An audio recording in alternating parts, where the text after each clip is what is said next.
Pour débuter, je dirais, je vais vous annoncer deux nouvelles, enfin, pas des nouvelles, mais deux informations, une bonne et une mauvaise. Alors je vais commencer par la mauvaise. La mauvaise, c'est qu'aujourd'hui, je vais faire un exposé qui est plein de partis pris. C'est-à-dire, il y a quelques années, j'aurais pris le sujet en essayant d'être neutre. Là, je ne vais pas du tout le faire. C'est parce qu'en fait, depuis 4-5 ans, et c'est un peu suite aux rencontres que j'ai faites, donc j'ai pris conscience qu'on est à un moment qui est important, je pense, dans notre discipline, qui en fait, je pense qu'il va se passer un peu ce qui s'est passé il y a un siècle au niveau de la chimie. C'est-à-dire la chimie, avant, c'était de la cuisine. Hein, on avait des recettes de cuisine. Et puis, il y a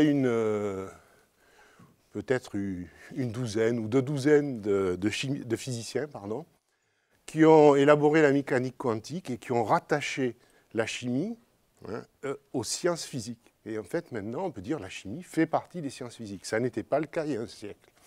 Et je crois que ce qu'on est en train de vivre en ce moment, c'est un peu la même chose pour la biologie. C'est-à-dire, on pourrait peut-être rattacher la biologie aux sciences physiques. Et c'est un petit peu dans cette perspective-là que je vais essayer de vous parler. Donc, c'est quelque chose qui est en quelque sorte une sorte de révolution des idées, et dans laquelle, effectivement, dans une révolution, vous êtes soit du côté de l'ordre établi, soit du côté du mouvement. Et bien aujourd'hui, je vais me placer du côté du mouvement. Donc ça, c'est la mauvaise nouvelle. La bonne nouvelle, c'est qu'en fait, vous êtes étudiant, vous êtes en doctorat, vous êtes en maîtrise. Donc ça veut dire qu'il y a un nouveau champ qui s'ouvre peut-être pour la recherche. Et donc, il y a quelque chose d'intéressant pour vous. Voilà, donc ça c'était une considération, un préambule un petit peu général. Et on va en venir au vif du sujet. Alors donc, la question, c'est essentiellement la question de l'origine de la vie, donc de la chimie prébiotique. Alors elle se pose de différentes manières, donc qui sont énoncées là, quand, où, pourquoi, comment. Alors les deux premières questions ont largement reçu des réponses depuis 2 jours. Donc, quand effectivement, eh bien, je pense qu'effectivement, Emmanuel nous en a parlé, on peut imaginer qu'effectivement la vie a pu naître à partir du moment, alors ça c'est peut-être plutôt Hervé qui en a parlé, que la vie a pu naître à partir du moment où il y avait de l'eau sur la Terre, donc à partir de 4,3 ou 4,4 milliards d'années, et que d'autre part, ça c'est la limite, on va dire, la plus ancienne pour l'origine de la vie, et la limite récente, c'est Emmanuel qui l'a introduit, donc 3 milliards d'années si on est prudent, peut-être même un petit peu moins, et puis si on n'est pas du tout prudent, eh bien on va dire effectivement que la limite pour l'origine de la vie, c'est 3,9 milliards d'années, c'est la fin du bombardement massif, et 3,8 si on accorde foi aux premières preuves isotopiques. Donc le résultat, c'est qu'en fait, c'est une grosse incertitude. Donc en fait, la réponse, la question quand, on ne peut pas vraiment y répondre précisément. Donc c'est peut-être pas la bonne question. Il reste une autre question, c'est où, la seconde. Donc où. Alors là, on a différentes possibilités. Donc c'est un petit peu toutes les idées qui ont été proposées, toutes les idées qui ont germé. Donc dans une petite mare tiède, ça c'est Darwin, qui l'avait écrit dans une lettre. Dans la soupe, c'est Haldane. Dans un océan, donc soit en solution, soit au fond des océans. Dans la glace, effectivement, en suspension dans l'air, oui, j'ai vu cette hypothèse.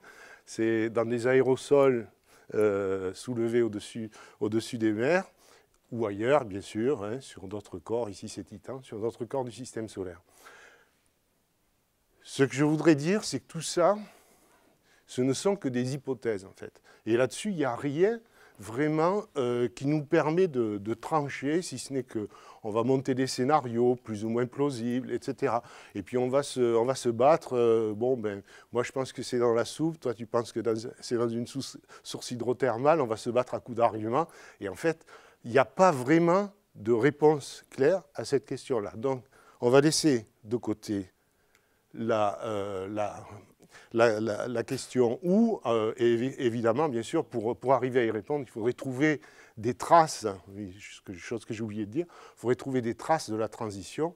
Et le gros problème, c'est que les molécules organiques correspondant aux êtres vivants, aux premiers êtres vivants, n'ont pas été conservées. Et je pense qu'effectivement, Emmanuel serait bien content de trouver un fossile de la forme qui a représenté la transition, mais il faudrait vraiment avoir beaucoup de chance.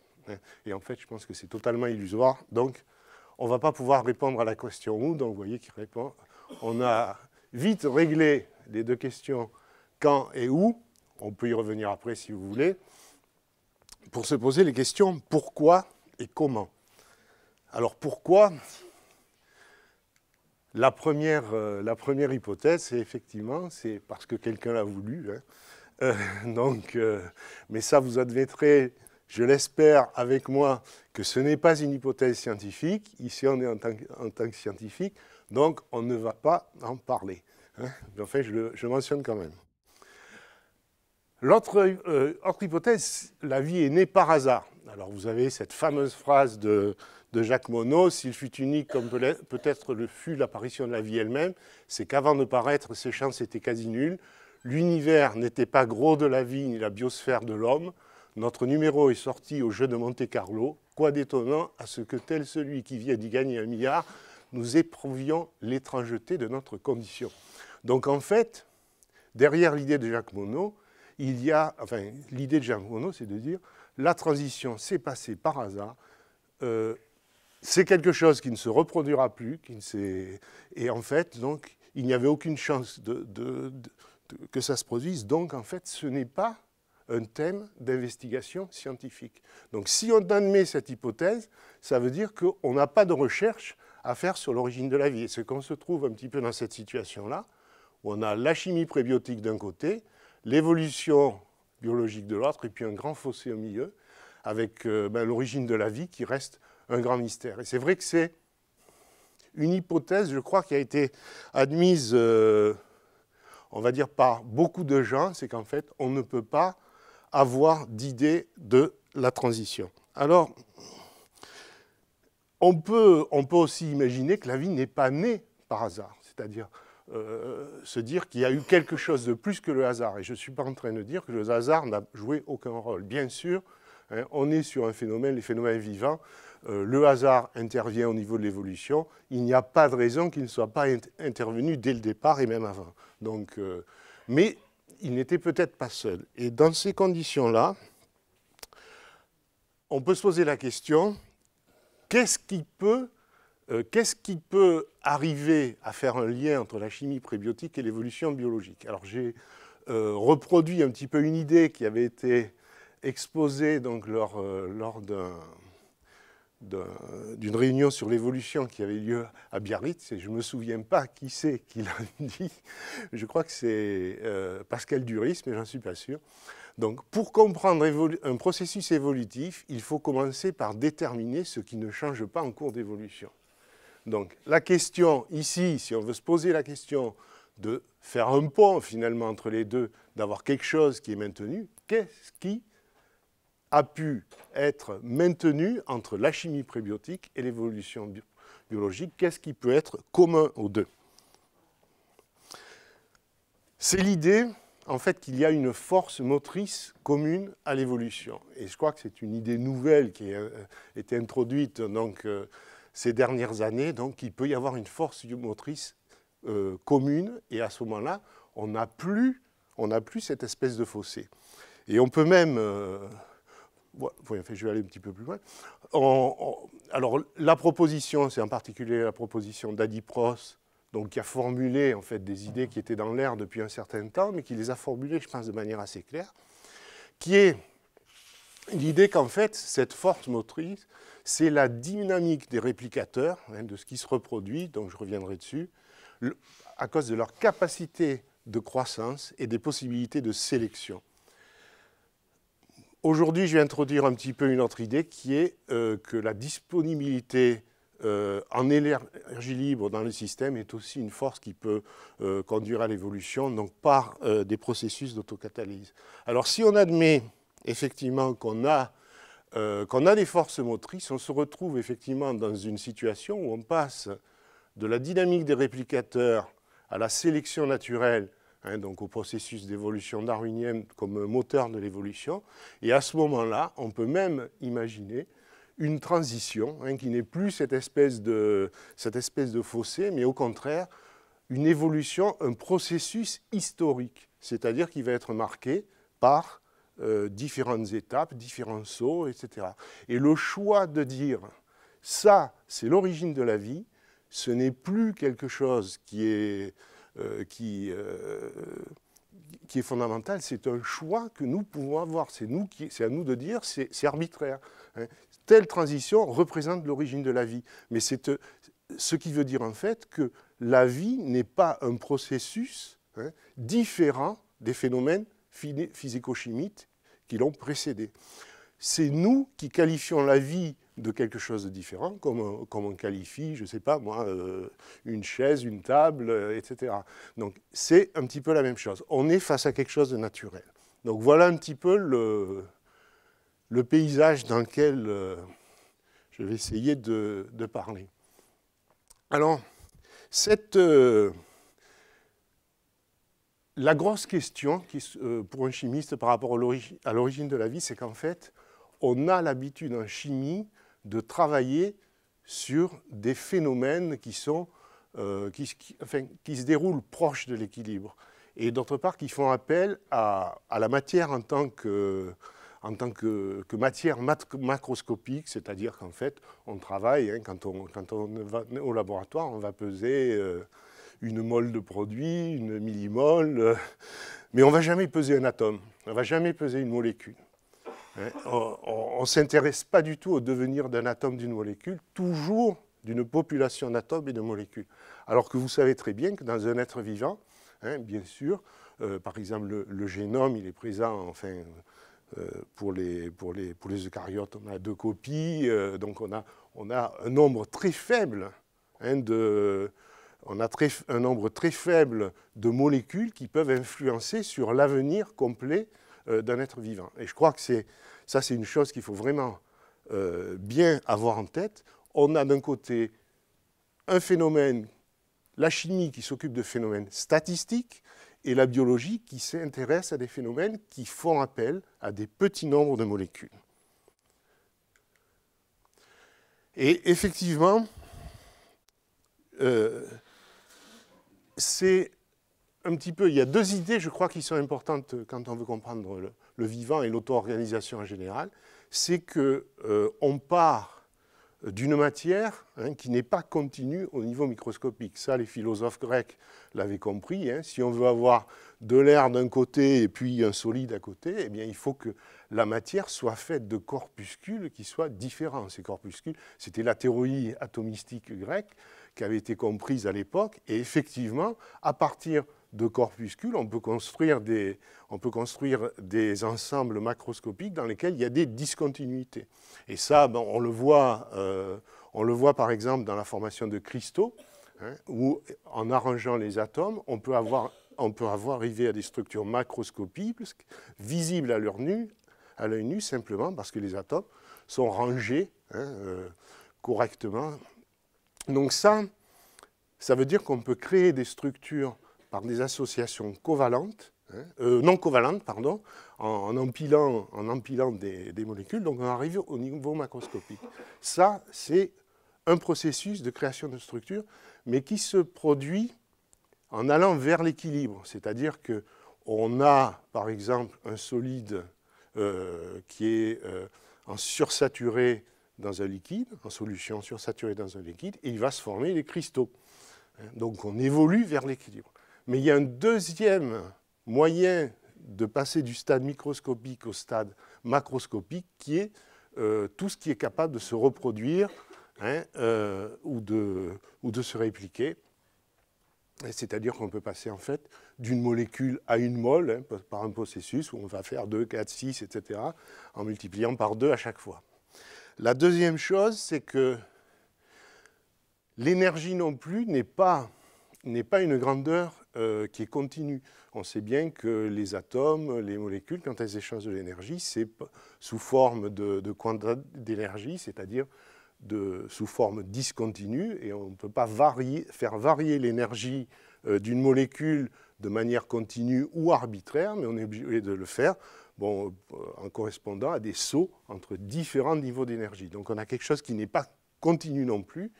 Et en fait, on peut comprendre un petit peu le deuxième principe de la thermodynamique comme ça, c'est que l'énergie, en fait, elle va des formes les plus concentrées, à la limite, si vous prenez l'origine de l'univers, le Big Bang, on avait toute l'énergie concentrée en un point, vers des formes diluées, de plus en plus diluées.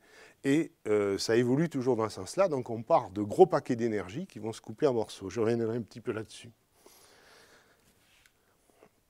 Alors, bon, évidemment, la chimie habituelle, basée sur la loi des grands nombres, donc ça, ce que je disais, une molécule, ici, une mole, on n'a pas d'intérêt pour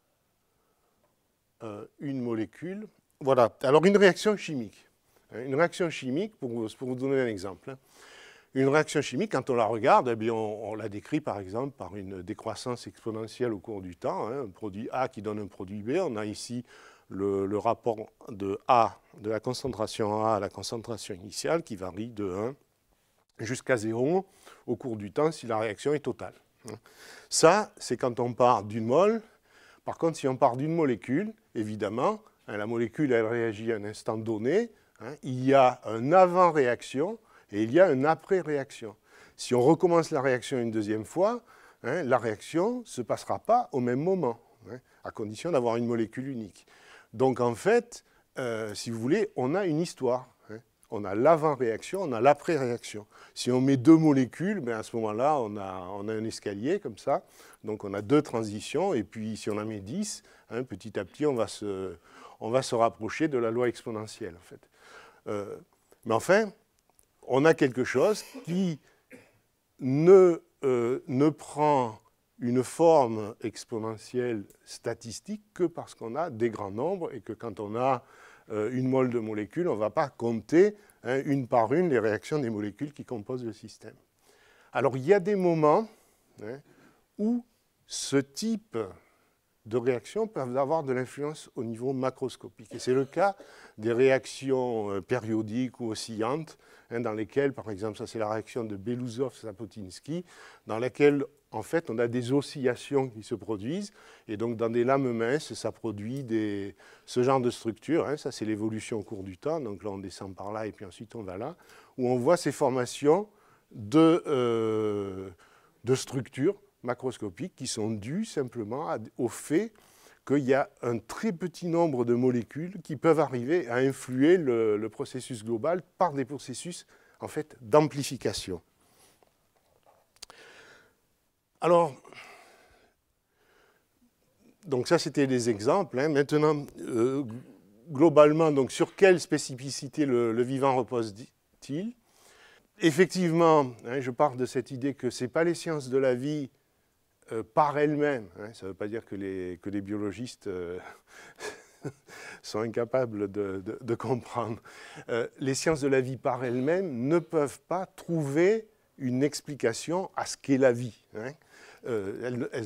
C'est difficile de rester dans le domaine des sciences de la vie pour expliquer ce qu'est la vie. Donc en fait, il faut trouver des explications ailleurs, donc soit qu'on va les chercher donc, dans les hypothèses qui ont été proposées, par exemple, par Schrödinger dans son livre « Qu'est-ce que la vie ?» au niveau de l'énergie, de l'entropie. Également, donc, je vous ai parlé d'Adi Prost tout à l'heure, qui propose qu'en fait, une expression assez intéressante, que le vivant est un état cinétique de la matière, c'est-à-dire que c'est un état dans lequel la thermodynamique, bien sûr, s'applique, mais où les phénomènes spécifiques du vivant sont liés à des phénomènes cinétiques, en fait. Et il propose cette idée, donc sur laquelle je reviendrai par la suite, de stabilité cinétique dynamique.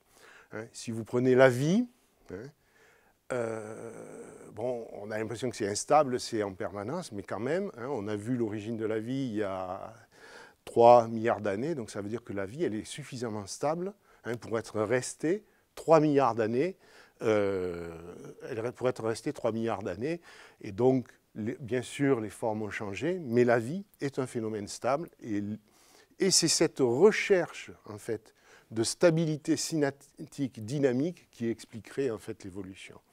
Et alors ça, c'est lié à une propriété particulière qui est la spécificité de la réplication, en fait, de tout ce qui se reproduit. Alors oui, le XXe siècle a eu du mal à accepter ces idées-là. Et je vais prendre donc l'exemple de quelqu'un qui doit être connu par certains d'entre vous, qui est Alfred Lotka, qui est connu pour les équations de Lotka-Volterra, donc qui règle la dynamique des populations quand on a des prédateurs et des proies. Donc, je ne sais pas si on prend d'habitude l'exemple du renard et du lapin, et où en fait, on peut montrer par un système d'équations qu'on n'a pas un système qui est stable, mais on a des oscillations. Donc, des oscillations dans la population. Alors ça, c'est des choses que Lotka a proposées, donc en parallèle avec un Italien, Volterra, entre 1920 et 1926, dans différents livres. Mais ce qu'il y a d'intéressant, c'est de voir d'où vient M. Lotka. M. Lotka, son premier papier scientifique, c'est celui-là. En fait, c'était un chimiste. C'était un chimiste et dans lequel il a proposé donc, contribution à la théorie des réactions périodiques. Et il dit, c'est juste le paragraphe d'introduction du papier, donc qui est dans la nature de la loi d'action de masse que chaque réaction simple approche l'équilibre de manière asymptotique. Dans des systèmes, au contraire, où plusieurs réactions donc, se produisent simultanément, on a d'autres possibilités d'approche de l'équilibre ou d'un état stationnaire qui naissent. Alors ça, je crois vraiment que c'est une phrase qui est d'une lucidité qui est vraiment très importante, qui permet, alors je vous rappelle quand même que ça, c'est en 1910, la réaction de Belousov-Zhabotinsky dont je vous ai parlé, elle a été découverte, je crois, dans les années 50 par Belousov. Belousov n'a jamais réussi à la publier dans un journal avec comité de lecture. Ça a toujours été refusé. Il a fini par le publier dans un journal où il n'y avait pas de comité de lecture. Donc 50 ans plus tard, 50 ans après que Alfred Lotka ait introduit cette théorie des réactions périodiques. Mais M. Lotka, il va encore plus loin. Il a écrit 2 articles dans le même numéro des PNAS en 1922, l'un dans lequel il propose une contribution à l'énergétique de l'évolution, donc dans lequel il propose qu'on a un rôle important des flux d'énergie dans le vivant, que les flux d'énergie jouent un rôle important, et je reviendrai largement là-dessus. Et puis il propose une autre hypothèse, donc, deuxième papier, dans lequel il propose d'ériger la sélection naturelle en principe physique. Alors quand on regarde ici, parce que je crois que c'est le plus important, la dernière phrase, donc il propose d'introduire donc, un principe donc, capable d'étendre la connaissance donc, en biologie, qui serait le principe de la sélection naturelle, le principe de la survivance du plus apte, ou pour parler en termes donc, libérés d'implications biologiques, le principe de la persistance des formes stables. C'est-à-dire qu'en fait, il propose, moi j'aime bien cette phrase, pour parler en termes libérés d'implications biologiques. C'est-à-dire qu'il se pose la question d'expliquer la vie en termes physico-chimiques. Je trouve que cette phrase est extraordinaire. C'est d'une lucidité. On parle de 1922, c'est-à-dire il y a quasiment un siècle, à une époque où on ne connaissait pas l'ADN, etc. Donc, bon, alors il reste maintenant peut-être du travail pour les historiens des sciences pour savoir pourquoi ça n'a pas été plus loin à l'époque. Mais enfin, je pense que c'est quand même très intéressant.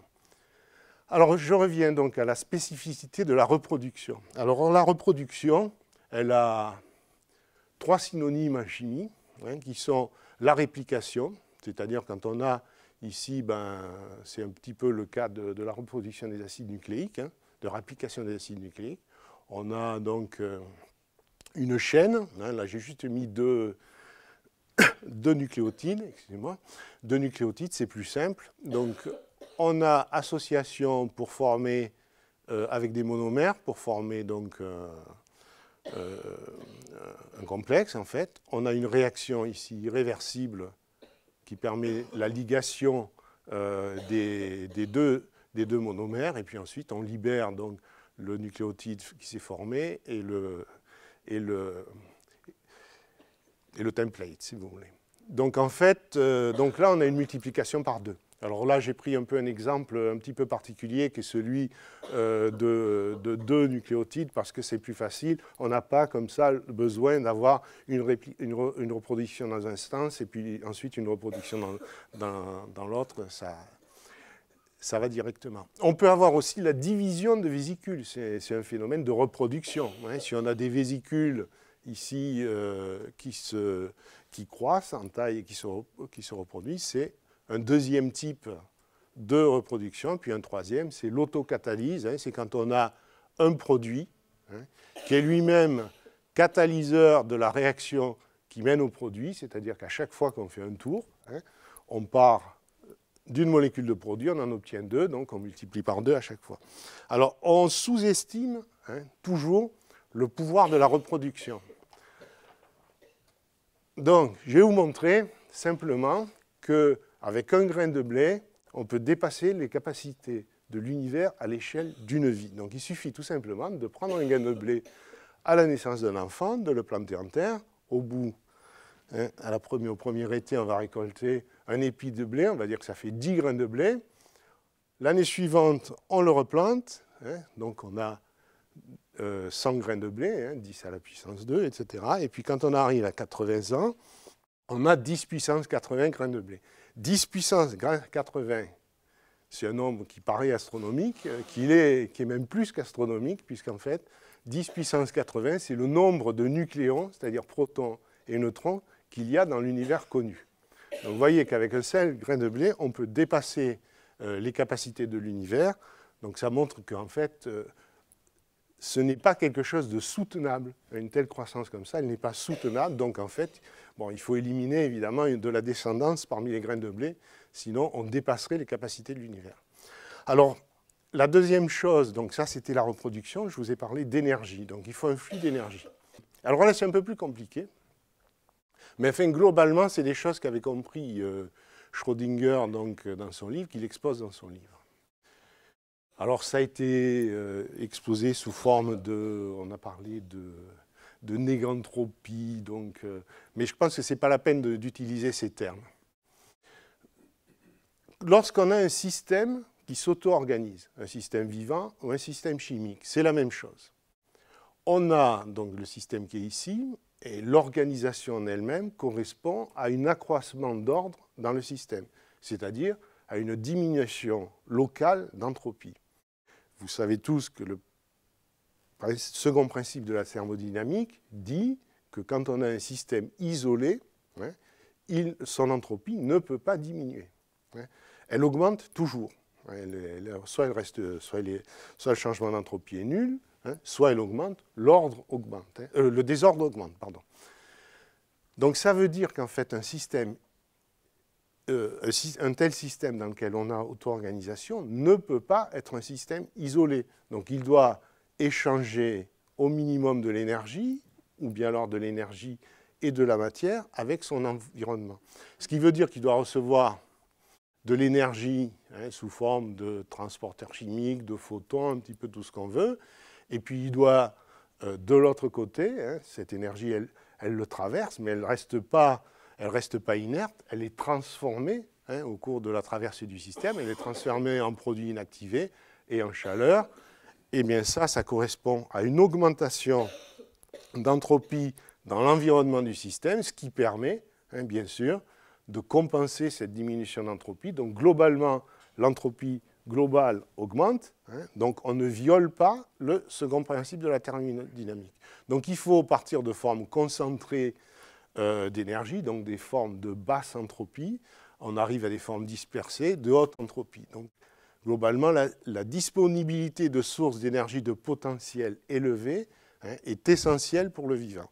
Alors, comme c'est des notions un peu difficiles à comprendre, on va simplifier. On va prendre un système simplifié, c'est le cas d'un système isolé.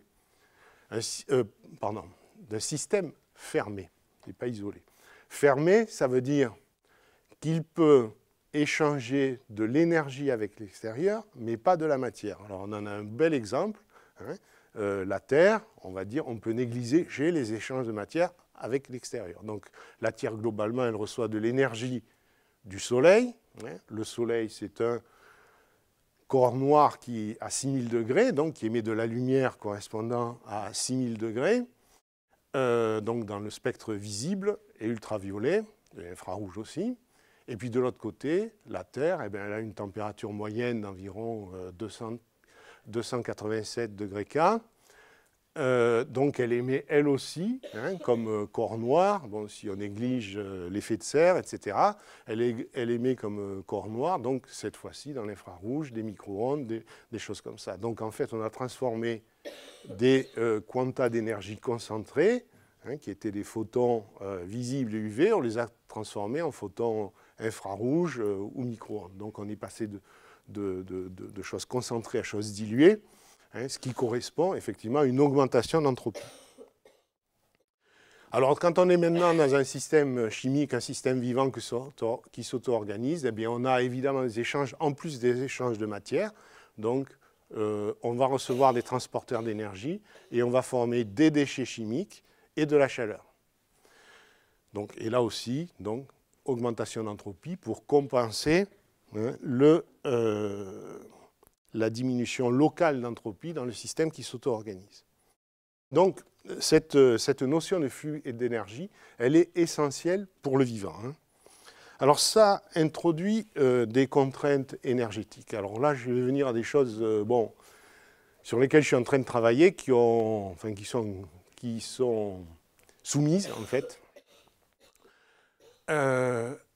Donc prenons un système, un protométabolisme. Et là, je vais parler de la composante métabolique du vivant.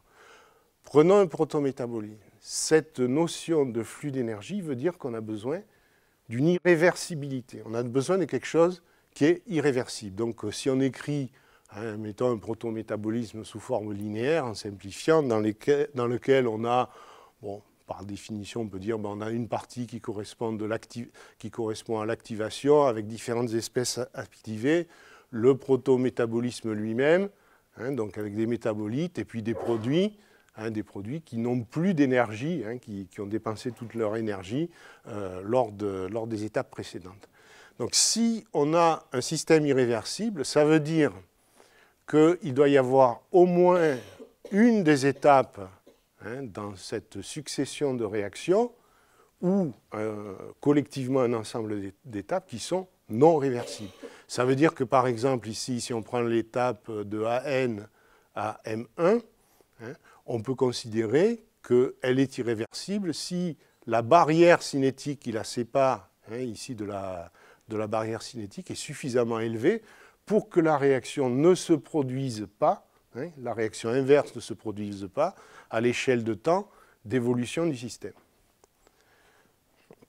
Alors un protométabolisme de ce type, il peut être beaucoup plus compliqué. Il y a des cas dans lesquels c'est assez amusant, mais on peut arriver aussi à avoir des protométabolismes qui sont cycliques, par exemple en recyclant le réactif Mn qui pourrait être réactivé donc pour donner quelque chose de cyclique. Alors ça, c'est très important.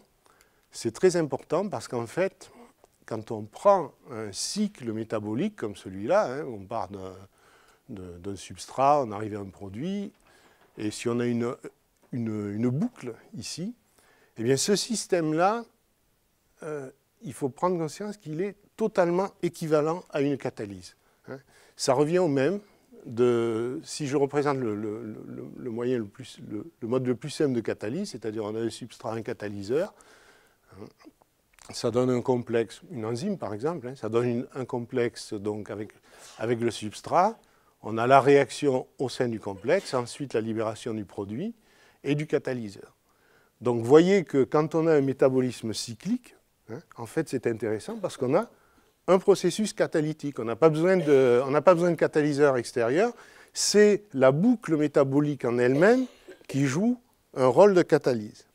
Et si on regarde maintenant une autocatalyse, hein, dans laquelle finalement, je la décris ici comme le produit qui forme un complexe avec le substrat.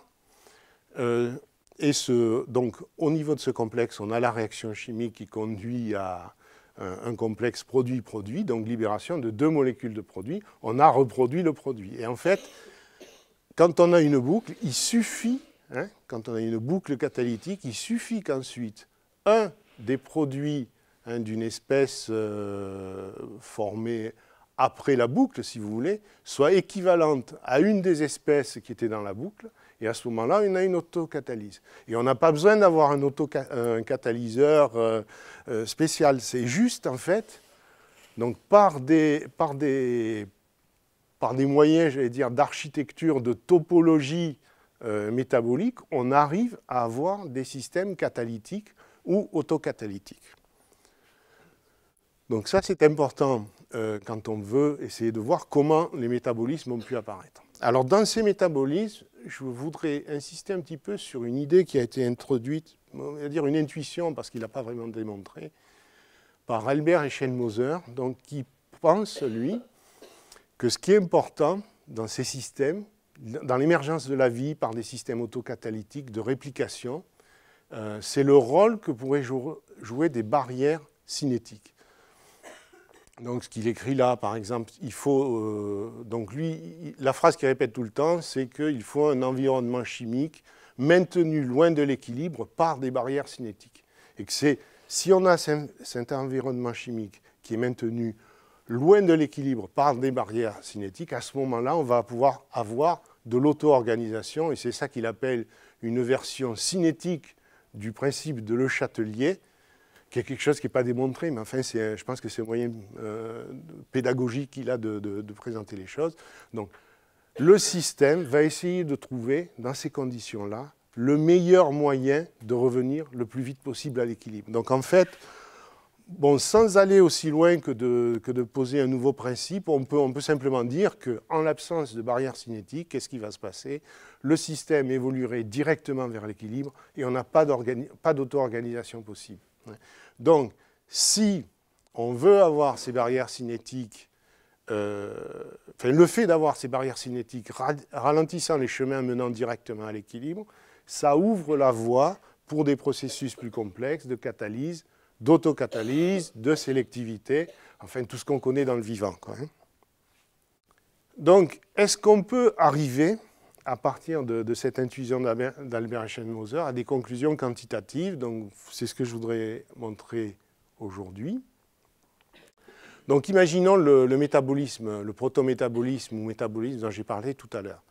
Donc, les barrières dont parle Albert Eschenmoser, c'est les barrières qui, au niveau de chaque métabolite, hein, ici, les protègent d'une dégradation en sous-produit.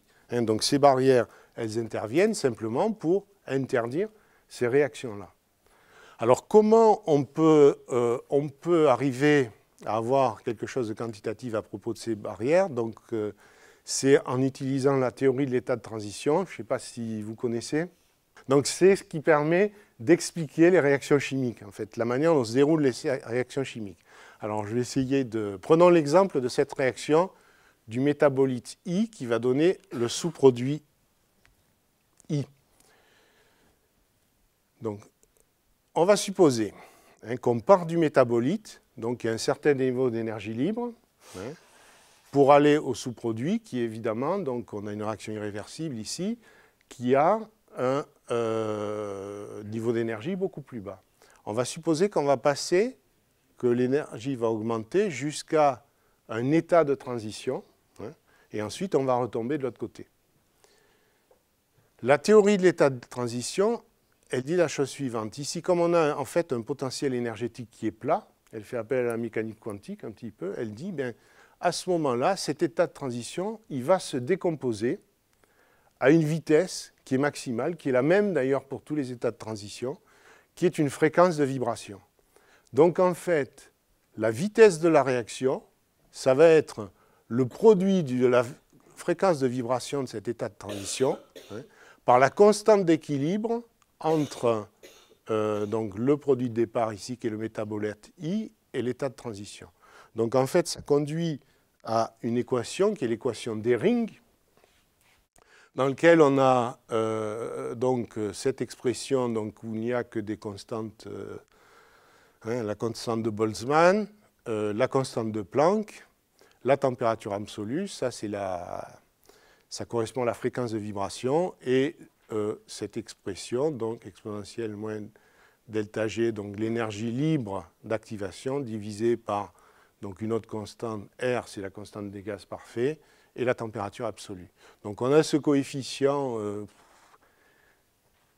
qui est un peu un mystère pour moi, donc on appelle ça le coefficient de transmission. C'est au cas où le système donc, évolue, passe l'état de transition, et puis il se dit « Ah non, je me suis trompé », il repart en arrière. En fait, bon, globalement, tous les gens le prennent égal à 1. Donc en fait, ça veut dire qu'on le supprime dans l'équation. Ça intervient probablement au niveau de calcul théorique, et là je ne suis pas suffisamment doué en chimie théorique et en chimie quantique pour en parler. Donc voilà, donc on a cette équation d'Hering qui ne contient, je disais, que 3 variables, la constante de vitesse, la température absolue et l'énergie libre d'activation. Donc ça, c'est quand même assez intéressant parce que comme équation, parce que si on veut dire que la vie est un état cinétique de la matière, comme le disait Adi-Pros, mais c'est normal qu'il soit régi par des lois cinétiques. C'est totalement cohérent. Alors, je me suis amusé à représenter cette équation donc, sous une forme transformée, dans laquelle donc, on exprime l'énergie libre, ici, d'activation, correspondant à la barrière cinétique, en fonction non pas de la constante de vitesse, mais du temps du demi-vie de la réaction, et en prenant une échelle logarithmique. Alors sur une gamme assez large, allant de la microseconde jusqu'à 10 puissance 15 secondes. Donc on a en fait donc des droites qui correspondent chacune à une température donnée. Donc, bon, ça c'est la correspondance à 50 degrés K, ici à 300, là à 400. Et puis les temps de demi-vie des réactions, demi-réaction, ici la milliseconde, la seconde, le jour, l'année, 1000 ans, et puis ça doit aller jusqu'à plus de 100 000 ans. Quoi. Donc on a ces 3 variables, donc la barrière cinétique, le temps de demi-réaction, et la température absolue. Alors si on prend par exemple le cas de la courbe à 300 degrés K, donc à une température proche de l'ambiante, effectivement, on va supposer que les transporteurs d'énergie ou les métabolites, ils ont une durée de vie qui est de l'ordre comparable à l'échelle de temps du déroulement du processus. Et on va prendre une gamme large qui va de 1 seconde ici jusqu'à 100 ans, ce qui représente à peu près les échelles de temps du vivant. Et ce qui est intéressant, c'est qu'on se rend compte que la barrière énergétique correspondante, alors de mémoire, ça correspond à 74 kJ jusqu'à 129 kJ par mol. Donc, en fait, une valeur qui est assez proche de 100 kJ par mol. Donc ça veut dire que l'ordre de grandeur des barrières énergétiques protégeant des systèmes métaboliques pour que puissent avoir lieu ces processus d'auto-organisation à 300 degrés K est de l'ordre de 100 kJ par mol. Alors quand on regarde 100 kJ par mol, c'est quand même une quantité d'énergie très importante qui correspond à une fraction significative de l'énergie d'une liaison covalente, de l'ordre de 350 kJ par mol, par exemple, pour une liaison CC. Ça veut dire que pour supporter l'auto-organisation du vivant, il faut des systèmes qui sont liés par des liaisons covalentes. C'est la façon la plus simple d'arriver à des systèmes qui s'auto-organisent à 300 degrés K. Donc les liaisons covalentes sont de bons candidats. Alors on peut reporter sur ce type de diagramme différents types de réactions. Donc là j'ai reporté ici 3 réactions correspondant à des polymères, à des biopolymères. Donc ici le diméthylphosphate. Alors le diméthylphosphate c'est un modèle d'ADN dans lequel on a un phosphodiester. Et on voit par exemple, ça peut se lire de la manière suivante, qu'à 300 degrés K, la durée de vie du phosphodiester est de l'ordre de 100 000 ans. Par contre, si on monte à 400, on n'a plus qu'une année. Vous voyez, ça chute énormément. Si on prend un peptide, donc à 300, on a plusieurs centaines d'années à 300 degrés. À 400 degrés, par contre, on n'a plus que quelques jours. Si on prend l'ARN, on a effectivement à 300 degrés environ 100 ans, et puis à 400 degrés K, on a effectivement plus qu'un jour. Alors là, ça fait vraiment court. Et si on imagine effectivement l'origine de la vie dans un monde... Oui, d'abord, ce que je pourrais dire, oui, ça correspond, cette zone verte, encore, elle correspond aux limites du vivant, qui sont à peu près de moins 20 degrés, aux limites auxquelles un organisme vivant est capable de croissance, de se reproduire. Donc de environ moins 20 degrés jusqu'à plus 110, plus 120 degrés. Donc on voit qu'effectivement, aux hautes températures, la naissance de la vie dans un monde d'ARN paraît effectivement difficile. Donc on va plutôt imaginer que s'il y a une naissance de la vie dans un monde d'ARN, elle aura eu lieu dans la marge basse ici des températures compatibles avec le vivant actuel. Alors on peut utiliser un peu le même type de raisonnement pour se dire qu'est-ce qu'il faut comme source d'énergie pour alimenter un métabolisme. De la même manière qu'on avait une barrière énergétique qui doit protéger le système contre les réactions secondaires, il faut que lorsqu'on a une espèce activée, lorsqu'on a formé l'espèce activée, il faut qu'il y ait une barrière qui protège d'un retour en arrière vers l'espèce désactivée. C'est-à-dire qu'on doit avoir la même barrière ici pour la formation de la première espèce activée, sous l'effet d'un processus physico-chimique apportant de l'énergie. D'autre part, comme on a une espèce activée, elle doit avoir un niveau d'énergie intrinsèque par elle-même pour entretenir le métabolisme. Donc, et là, je donne des estimations. Donc 100 kJ, c'est la valeur qu'on a vue tout à l'heure, et 50 kJ pour entretenir le métabolisme. Donc ça nous fait un total de 150 kJ. Donc ça ne vous dit rien, mais on peut essayer de traduire ça en phénomène physique. Un phénomène physique qui apporte 150 kJ, il suffit d'utiliser cette équation pour convertir l'énergie 150 kJ en énergie lumineuse. Et qu'est-ce qu'on voit? Ça correspond à une radiation électromagnétique avec une longueur d'onde d'environ 0,8 microns. C'est-à-dire on est à la limite du visible. Donc ça veut dire qu'il faut soit de la lumière visible, soit de l'UV pour entretenir le métabolisme d'un système vivant ou d'un système qui s'auto-organise. On peut regarder la chaleur. Donc le seul moyen, la chaleur c'est quelque chose d'un petit peu particulier. Pour obtenir de l'énergie à partir de chaleur de manière spontanée, on va dire, le seul moyen que je connaisse, c'est le rayonnement du corps noir, c'est-à-dire transformer la chaleur en énergie lumineuse. Et on a donc les équations de rayonnement du corps noir qui montrent que, effectivement, une longueur d'onde, là on a la longueur d'onde en fonction de l'intensité d'émission du corps noir, donc avec des courbes à différentes températures. Et donc pour obtenir une longueur d'onde, le maximum d'ici de cette courbe, à 0,8 microns, ça correspond à une température donc entre 3000 et 4000 degrés K, donc 3600 Kelvin.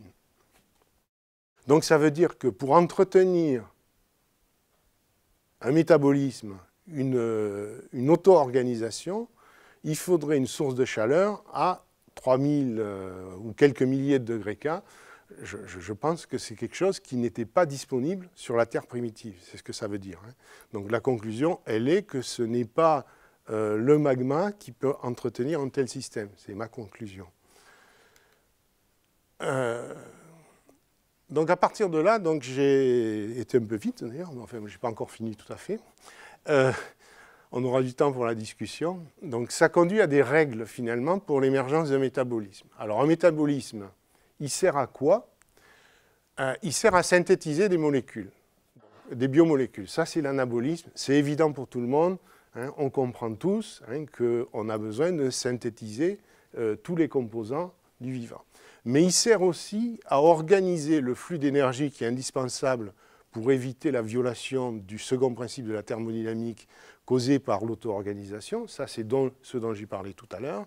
Hein. Et ça, c'est une fonction qui est la plupart du temps organisée par le catabolisme, c'est-à-dire quand on casse nos propres molécules, mais ça peut être aussi des apports d'énergie comme les espèces qui font la photosynthèse, qui tirent leur énergie de l'énergie lumineuse. Donc ça peut être une source extérieure. Donc deuxième point, c'est la nécessité de barrières cinétiques. Donc j'ai montré cette relation quantitative entre l'échelle de temps du processus global, la hauteur des barrières cinétiques et la température. Donc ça prédit quoi? Ça prédit, alors toutes ces prédictions, c'est des prédictions sur l'émergence. Je n'ai pas dit que les formes de vie ne peuvent pas s'adapter à d'autres sources d'énergie, mais c'est des processus qui ont pu avoir lieu par la suite.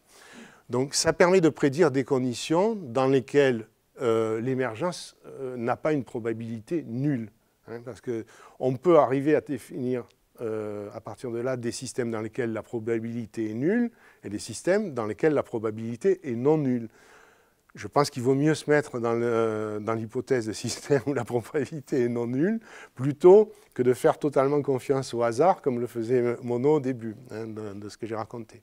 Donc, on voit qu'un système qui permet cette transition pourrait être un système basé sur des liaisons covalentes dans des conditions tempérées et avec des sources d'énergie, donc apportant de l'énergie en quantité importante.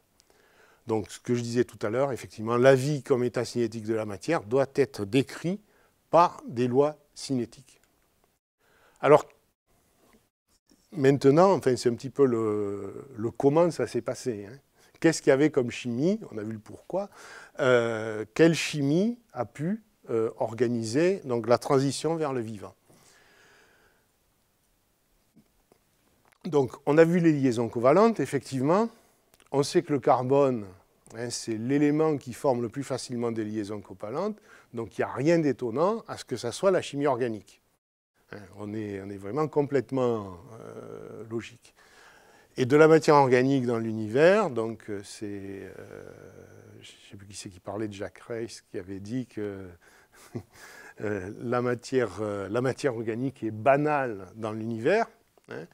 Effectivement, c'est le cas, puisqu'on oublie souvent que 99,9% de la matière organique de l'univers, je tire ça de cet article, se trouve dans les nuages moléculaires formés à partir du gaz interstellaire. Donc ça veut dire que la matière organique, il y en a dans l'univers. Nous, on a l'impression qu'il n'y a que la vie qui produit de la matière organique, que le bois de ce bureau, c'est la vie qui la produit, que nous, on se nourrit d'aliments, mais ce n'est pas le cas. Dans l'univers, c'est faux. Quand on le regarde à l'échelle de l'univers. Donc il y a 160 molécules qui ont été observées par radioastronomie, dont la plupart sont organiques, dans des nuages moléculaires qui sont froids, donc qui recèlent en fait beaucoup d'autres espèces qui sont à l'état solide, voire à l'état de polymère, donc dans des graines de glace. Donc on a de la matière organique sur Terre, on en a identifié par les météorites qui sont tombées, donc, dont la première a été donc, la météorite d'Alès, puis celle d'Orgueil, donc ça c'était au XIXe siècle. Et ensuite, tout ça, ça a été confirmé par l'analyse de la météorite de Murchison qui est tombée en 1969. Donc on a de la matière organique abiotique, encore aujourd'hui, qui arrive sur Terre en provenance de l'espace. Donc évidemment, à l'origine, au premier temps de la Terre, il devait y en avoir encore plus. Donc on avait un apport météoritique de matière organique. On a évidemment les comètes, qui pouvaient aussi apporter de la matière organique. Et la chute de comètes. Bon, et on sait depuis quelques années que sur Titan, sur ce corps, on a une chimie organique assez développée, avec des espèces carbonées qui ont été analysées, de taille assez importante. Donc on sait qu'on a de la matière organique dans le système solaire. Alors le deuxième point à propos de la matière organique, et là je reviens un petit peu à l'histoire, c'est qu'en fait, donc, je vous avais indiqué la fourchette ici pour l'origine de la vie, donc on va dire entre 3 et 4,4 milliards d'années, en étant le plus prudent possible. Hein, et on a parlé d'une augmentation du taux d'oxygène à partir de 2,5 milliards d'années, donc ça veut dire que l'origine de la vie s'est produite ici, à une époque où il y avait très peu d'oxygène sur Terre. Ça change tout, hein, et ça veut dire que si vous prenez cette étiquette que vous trouvez sur un paquet de, je ne sais pas trop quoi d'ailleurs, eh bien, les chiffres qui sont là, ils sont faux dans le contexte de la Terre primitive. Les lipides, les glucides et les protéines n'ont pas la même valeur énergétique dans un système où il n'y a pas d'oxygène, parce que tout simplement, le métabolisme respiratoire ne pouvait pas être utilisé par les premiers organismes pour produire de l'énergie. C'est le cas des lipides en particulier. Les lipides ont une énergie quasi nulle dans un milieu anoxique. Et on en a une conséquence qui est évidente, c'est tout simplement dans le sol, on trouve du pétrole qui a été conservé pendant des centaines de millions d'années. Donc le pétrole, il peut être conservé parce qu'il n'y a pas d'oxygène, bon, même s'il y a d'autres transformations qui peuvent se produire, mais de manière limitée. La preuve, c'est qu'on voit du pétrole qui a été conservé. Donc ça, c'était juste un petit intermède. Mais par contre, on avait d'autres molécules qui pouvaient apporter de l'énergie. Et parmi, alors là j'ai pris un certain nombre de molécules qui sont choisies parmi les molécules qu'on trouve dans l'espace interstellaire. Donc l'acétylène, l'acide cyanhydrique, l'acide cyanique ou isocyanique, l'urée, le formaldéhyde, le sulfure de carbonyle. Et puis par comparaison, l'ATP, qui est le transporteur d'énergie en biologie, et on voit quand même qu'on a des quantités d'énergie qui sont très importantes, qui peuvent être libérées à partir de ces molécules, simplement par hydrolyse dans l'eau à pH 7, c'est-à-dire dans les conditions compatibles avec le vivant. Donc, on a ainsi des sources d'énergie. Alors, ces molécules, elles ont pu être formées dans l'espace interstellaire, sauf que, à mon avis, elles auraient eu du mal à arriver intactes sur Terre parce qu'elles auraient été transformées.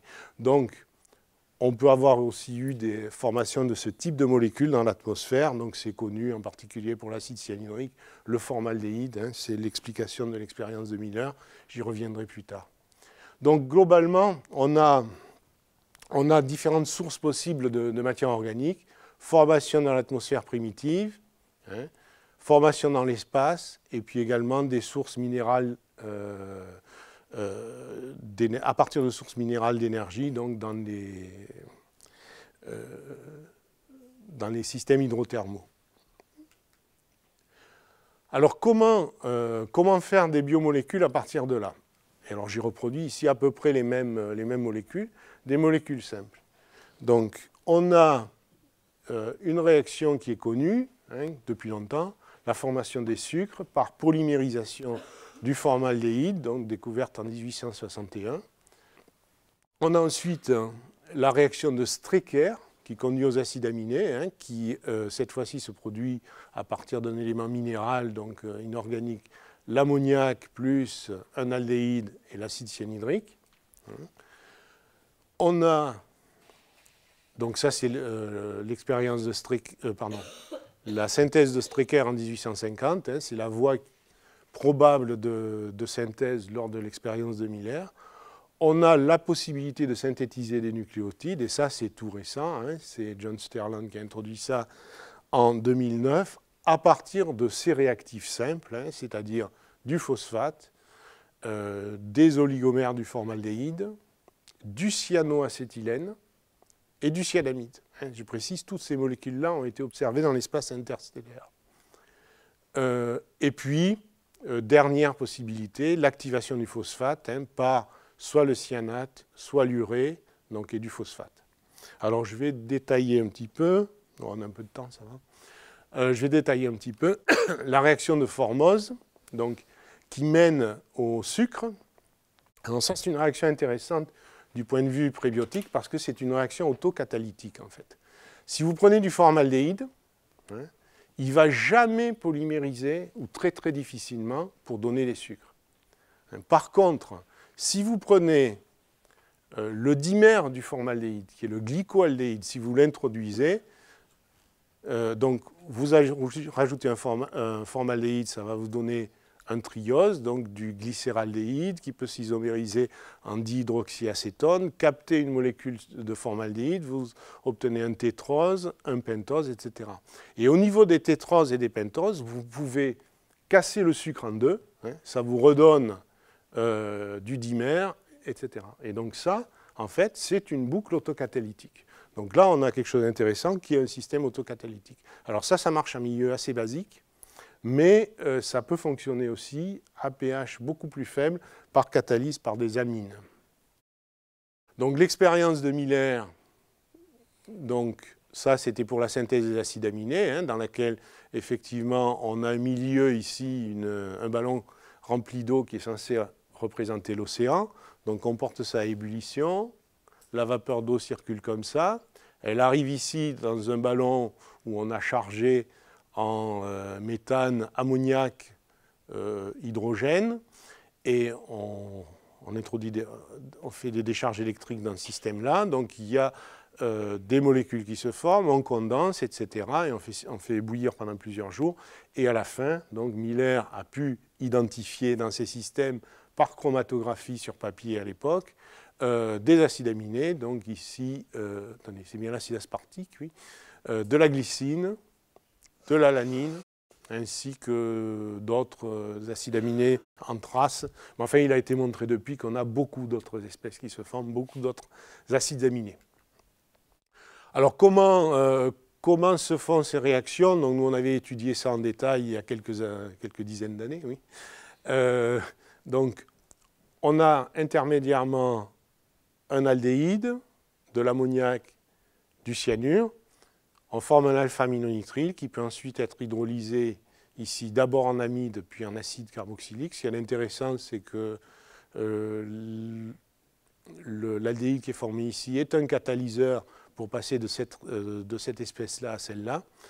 Et on a une voie parallèle qui, en fait, dans les conditions de la Terre primitive, risque de prendre le dessus parce qu'on a présence de dioxyde de carbone en quantité élevée, ce qui s'appelle la réaction de Bucherer-Berg, qui conduit donc ici d'abord à une étantoïne, puis à l'ouverture en donnant ce composé qui est un carbamoylaminoacide, bon, qui présente un certain intérêt donc, pour la formation de peptides d'ailleurs. Et ensuite, on a l'acide aminé. Donc à partir de là, il a été proposé des protométabolismes des acides aminés. Alors, bon, qu'on rend cyclique parce que c'est intéressant d'avoir des systèmes cycliques. Hein. Je vous ai montré qu'un métabolisme cyclique, en fait, se comportait comme une catalyse. Donc le carbamoyl aminoacide dont je vous parlais tout à l'heure, qui peut conduire soit par une réaction de nitrosation à cette espèce qui est un acide aminé activé, hein, qui est un N-carboxyanhydride d'acide aminé. On peut avoir également une réaction directe sans avoir besoin de nitrosation. On a aussi d'autres possibilités directement à partir de l'acide aminé par réaction avec le sulfure de carbonyle en présence d'un oxydant ici qui conduit au N-carboxyanhydride d'acide aminé. Donc ça serait une espèce très importante pour la formation de peptides parce que ces N-carboxyanhydrides dans l'eau peuvent spontanément polymériser pour conduire à des peptides. Donc on imagine qu'à l'échelle des temps géologiques, ils puissent être hydrolysés, qu'à partir de là, on ait des processus d'accumulation, de sélection, d'évolution. Enfin, je ne vais pas rentrer dans les détails, mais donc une certaine évolution. Bien sûr, hein, il ne s'agit pas à ce moment-là d'un processus d'évolution darwinien, hein, mais d'évolution simplement. Alors les ribonucléotides, donc ça, c'est le travail de John Sterland. Donc, il a montré à partir donc, de cyanoacétylène, ou plutôt ici, c'est un produit, comment ça s'appelle déjà? Oui, c'est du cyanoacétaldéhyde, si on veut. C'est un produit d'hydrolyse du cyanoacétylène. donc de cyanamide, de formaldéhyde et du dimère du formaldéhyde ainsi que de phosphate, on arrive à un ribonucléotide activé. Hein, donc la question c'est est-ce qu'on peut aller vers l'ARN à partir de là? Donc ça c'est quelque chose à laquelle il n'a pas été répondu. Donc ça c'est le détail des réactions étudiées par John. Je vais peut-être passer parce que c'est un peu compliqué. Donc à partir de là, on peut faire différentes hypothèses hein, sur l'évolution vers la vie. Donc soit un monde d'ARN, donc parce qu'il nous faut un support d'information génétique hein, pour permettre une évolution darwinienne, là oui. Un autre support d'information génétique, il y a des gens qui ont proposé un monde de peptides, un monde basé sur des minéraux. Ce qu'il y a, c'est que là, effectivement aussi, on retombe sur cette absence totale d'informations,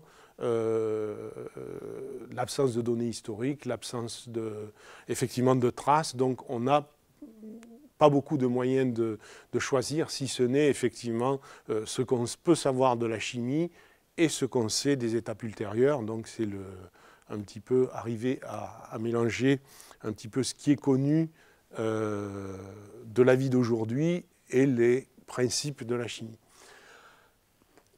Alors si l'on regarde l'hypothèse d'un monde d'ARN, hein, si on prend les trois systèmes de base du vivant, qui seraient en fait un contenu informationnel donc, qui se réplique, hein, qui correspond au premier réplicateur dont j'ai parlé, le métabolisme et l'autocatalyseur qui est le deuxième système qui se reproduit, et puis les compartiments qui se divisent, donc les vésicules qui se divisent. Donc on se situerait hein, dans un système où on a besoin hein, que d'un seul de ces trois réplicateurs, puisque l'ARN en lui-même, hein, il serait capable de s'auto-répliquer, mais on a montré qu'il y a des ARN catalytiques, donc il peut avoir des activités catalytiques.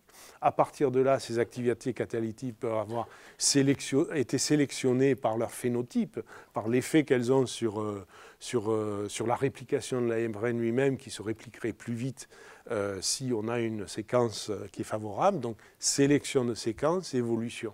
Donc là, ce qu'il y a d'intéressant avec ce monde-là d'ARN, c'est qu'en fait, on n'a pas besoin, en principe, de compartiments, et c'est l'ARN lui-même qui assurait le métabolisme. Mais c'est vrai que c'est compliqué d'avoir un ARN qui arriverait à lui tout seul à synthétiser ses propres précurseurs hein, et tout ce qu'il lui faut pour s'auto-répliquer. Donc ça reste quand même quelque chose d'un petit peu difficile. Donc globalement, je reproduis un petit peu. Donc l'ARN, c'est cette structure donc, dans laquelle en fait, qui est identique à l'ADN, si ce n'est qu'on remplace la thymine ici par l'uracile, hein, et que d'autre part, on a un sucre, là, en rouge, qui n'est plus le désoxyribose de l'ADN, mais le ribose avec un hydroxyle, ici, à la place d'un hydrogène. Donc, on peut imaginer donc, des nucléotides qui polymérisent en ARN. Ces ARN, ils portent à la fois l'information qui les constituent, en fait, et ils peuvent avoir des propriétés catalytiques. Donc il faut ensuite imaginer qu'un tel système est évolué avec apparition de la membrane hein, pour constituer la cellule, et puis d'autre part, apparition du processus de traduction hein, des séquences d'ARN en séquences d'aminoacides, donc en protéines. Et puis finalement, donc, on arrive à la cellule. Alors les possibilités évolutives, donc là je reviens aux réplicateurs. Donc, les réplicateurs donc, génétiques dont j'ai parlé tout à l'heure, et c'est d'ailleurs effectivement une des limites du monde d'ARN, c'est que ça se réplique en principe avec des lois exponentielles, mais en fait, hein, on a un petit problème, c'est qu'une fois qu'on a ici synthétisé la séquence complémentaire, mais on a un complexe qui reste collé. Hein. Il faut décoller le complexe et en fait, ça limite la vitesse de réplication, c'est-à-dire au lieu d'avoir une croissance exponentielle avec le temps, eh bien en fait on a une croissance parabolique tout simplement parce que les brins restent collés. C'est bien pour ça que s'il y a des biologistes dans la salle, quand on fait de la PCR, c'est avec de l'ADN, il faut chauffer hein, pour décoller les brins. Donc là, à moins d'imaginer un système de réplication dans lequel on a eu un coup de chaud, un coup de froid, un coup de chaud, un coup de froid du point de vue prébiotique. Enfin, mais on tombe dans des choses qui sont vraiment un petit peu compliquées. Donc, les réplicateurs génétiques, ils ont un avantage qui est la transformation d'informations. Pas de limite à la variabilité, on peut les rallonger autant qu'on veut, puis on peut... Donc, de ce point de vue-là, on a quelque chose qui peut subir effectivement une évolution darwinienne, une sélection, et qui peut effectivement accroître la quantité d'informations. Par contre, il nécessite la disponibilité de monomères, hein, et on a cette inhibition par la croissance des produits. L'inhibition de la croissance par les produits, pardon. Deuxième type de réplicateur dont j'ai parlé, la division ou la réplication de vésicules. Alors là, tout simplement, hein, si on prend une vésicule, qu'on rajoute du monomère, elle va atteindre une certaine taille et dans certaines conditions, elle peut se diviser. Donc on a division, donc réplication. Ici, l'avantage, c'est qu'on a formation d'un compartiment isolé. En principe, on a une croissance exponentielle, il n'y a pas de limitation cette fois-ci, mais par contre, on est dépendant de la disponibilité des tensioactifs, et d'autre part, on n'a pas de variabilité évidente. Les vésicules, leurs propriétés dépendent de des constituants en monomère, donc il n'y a pas de possibilité de variation, enfin, en première analyse, tout au moins. Donc l'autocatalyse, qui était le troisième type de réplicateur, donc c'est un système dans lequel la vitesse de la réaction dépend de la concentration ici de catalyseur. Donc on a une croissance exponentielle qui correspond à cette loi cinétique. Alors là, il y a des propriétés intéressantes. Il y a des propriétés intéressantes qui tiennent au fait que quand on est en chimie habituelle, qu'on a un réactif qui peut donner deux produits différents, on aura toujours la même proportion des deux produits qui sera formée par la réaction, qui sera tout simplement le rapport des constantes des deux vitesses. Par contre, si on a un substrat qui peut être consommé par deux types différents de réplicateurs, à ce moment-là, donc l'autocatalyseur 1 ou l'autocatalyseur 2, si on veut, eh bien dans ce cas-là, l'état stationnaire auquel on va arriver, c'est la victoire de l'un ou la victoire de l'autre. C'est-à-dire, on va tomber à 0. Le résultat, ça va être 0 de l'un ou 0 de l'autre, au bout d'un certain temps. En fait, tout simplement, ça exprime que quand on a deux réplicateurs qui sont en compétition pour une même source de produits, eh bien, il y en a un qui prend le dessus sur l'autre. Ça, c'est la conséquence de la croissance exponentielle, effectivement. Et en fait, ça symbolise bien ce qu'est les processus de sélection naturelle. Donc, dans ces cas-là, les réplicateurs chimiques métaboliques, on a croissance exponentielle, fonctionnement autonome à partir d'une source d'énergie et de matière, sélection du réplicateur le plus rapide à se reproduire. Par contre, on a peu de variabilité possible et puis une dilution des composants dans un océan si on est dans l'océan. Donc l'idée, c'est qu'effectivement, par contre, à l'inverse du monde d'ARN, on pourrait imaginer un système d'origine de la vie dans lequel on regroupe directement les propriétés de ces trois types de réplicateurs et où en fait on se retrouve avec la croissance exponentielle, la sélection du réplicateur le plus rapide à se reproduire, le fonctionnement autonome à partir d'une source d'énergie et de matière, la transmission d'informations, pas de limite à la variabilité et la formation d'un compartiment isolé. Vous aurez compris que là, je pense qu'on peut dire qu'on est dans le vivant. Alors juste, j'ai rajouté cette diapositive un petit peu par rapport à la discussion qu'on a eue hier sur l'évolution, le rapport entre l'évolution biologique et l'évolution stellaire, enfin pas les stellaires, mais la nucléosynthèse en fait. Donc ça, c'était la courbe que j'ai présentée en fonction de la théorie de l'état de transition. Donc à des températures, j'allais dire, correctes. Mais on peut se poser la question, est-ce qu'on ne pourrait pas étendre cette courbe au-delà des valeurs qui sont là? Et ça me rappelle quelque chose qui a été cité dans un papier de Manfred Hagen à propos des cycles catalytiques, dans lequel il montre un cycle catalytique, et en fait le cycle de formation de l'hélium à partir de l'hydrogène qui se produit dans le cœur de certaines étoiles massives, en fait, dans les étoiles massives. Là, je ne connais pas très bien, mais il y a quelqu'un dans la salle qui pourrait me corriger. Donc, en fait, qui fait intervenir plusieurs éléments qui fonctionnent dans une boucle catalytique, donc qui sont en fait des isotopes de l'azote, du carbone et de l'oxygène.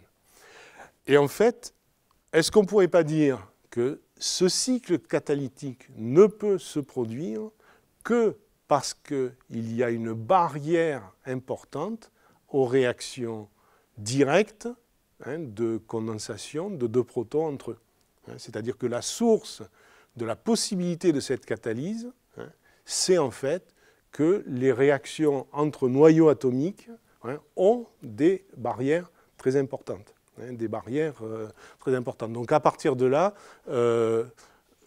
c'est un peu un exemple de ce qui peut se passer dans un tel système. Alors là, évidemment, on serait à plusieurs millions de degrés, donc on est d'ailleurs là, on est hors du tableau.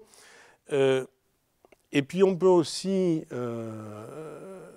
se poser la question. Oui, un autre exemple d'ailleurs de réaction, c'est qu'il y a une réaction qu'on peut décrire comme une autocatalyse, qui est une réaction les réactions de fission, en fait, dans lesquelles on peut les décrire comme une reproduction du neutron, dans lequel le neutron, dans une réaction de fission, va attaquer un atome d'uranium, si on veut, ça forme un atome de masse supérieure. On a ensuite fission et libération de neutrons. Donc ça, c'est une sorte d'autocatalyse, en fait. Donc vous voyez que dans des systèmes qui sont différents des systèmes chimiques, on peut avoir des systèmes qui topologiquement ressemblent à des réactions chimiques et qui sont basés effectivement de la même manière sur l'importance par exemple ici, de la barrière qui empêche l'uranium de subir directement une réaction de fission sans être assisté par un neutron. Alors on peut se poser la question aussi de la possibilité d'organisation à basse température, parce que finalement, moi je vous ai parlé tout à l'heure de la température ambiante. La conclusion, ça serait qu'en fait, à basse température, par exemple 50 degrés K, la température qui règne dans l'espace interstellaire, entre 10 et 100 degrés K, mais on voit que si des barrières peuvent permettre une auto-organisation, elles sont de l'ordre de 0 à 25 kJ, donc en fait, ça ne serait pas des liaisons covalentes, dans ce cas-là, sur lesquelles pourraient se baser les systèmes, mais des liaisons faibles, genre Van der Waals, liaison hydrogène, des choses comme ça. Donc ça serait des systèmes basés là-dessus. Donc ça, c'est un peu l'aspect exobiologique, si on veut, de la question, mais c'est pour montrer qu'on peut quand même peut-être arriver à prédire un certain nombre de choses. Bon, la condition, c'est effectivement qu'il faudrait, et là, j'ai aucune preuve, j'ai aucun élément, que des systèmes auto-organisés puissent arriver à s'établir à ce niveau-là. Donc, la conclusion, et je vais rapidement, les racines de l'évolution biologique sont de nature chimique. Il n'y a aucun lien entre les capacités d'évolution du vivant et la nature organique ou pas des systèmes en jeu. Seules certaines conditions permettent l'émergence de la complexité. Il est possible de donner une description des systèmes vivants basée uniquement sur des concepts physico-chimiques, et ce sont les propriétés particulières de la chimie des réplicateurs qui donnent au vivant sa spécificité par rapport au système chimique habituel. Donc, et pour l'émergence de la vie, la combinaison de plusieurs sous-systèmes pourrait permettre de dépasser les limites de chacun d'entre eux. Donc j'arrive un petit peu à ce schéma dans lequel à partir duquel je suis parti. On comprend effectivement cette idée qu'on est passé de la dynamique des réplicateurs à la sélection naturelle. Voilà, je vous remercie pour votre attention.